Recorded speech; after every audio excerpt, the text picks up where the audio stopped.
ना एका गार्डनमध्ये एका संध्याकाळच्या वेळेस एक आजी आणि तिची नात अशी बसलेली असते. छोटीशीच असते नात, पण ती हुशार असते. आजीसारखी म्हणत असते ना, "अगं मी तुझ्यावर फार खरं प्रेम करते. अगं तू माझी खूप अशी आहे तशी आहे." आजी बोलत असते ना, "तू माझी फार लाडकी आहे, तू माझी अशी आहे, तू तशी आहे." नाही का. मग ती नात आजीला विचारते की आजी, खरं प्रेम म्हणजे काय असतं?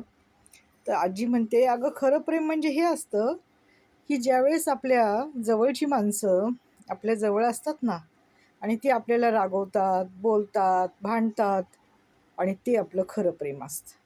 आणि मी तुझ्यावर किती प्रेम करते ना, तुला माहीत आहे ना. मग मी पण तुला रागवते की अगं असं करू नको, अगं तसं करू नको, आणि मी पण तुझा अभ्यास घेते, तुझं सगळं काही करते.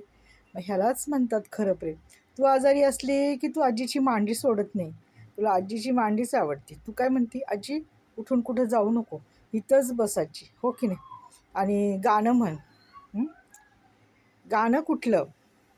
ए ग गाई गोठ्यात आणि टिंबटिंबला दूध देई वाटीत. हे गाणं फार आवडतं ना तुला, आणि मी रोज म्हणते, हो की नाही. आणि म्हणणार आहे, कारण का, माझं तुझ्यावर फार प्रेम आहे, हो की नाही. आणि प्रेम असंच असतं, ते दाखवता येत नाही की एवढं आहे, एवढं आहे, एवढं आहे. ते इथे असते, हे हृदयात असते, हृदयात, हो की नाही.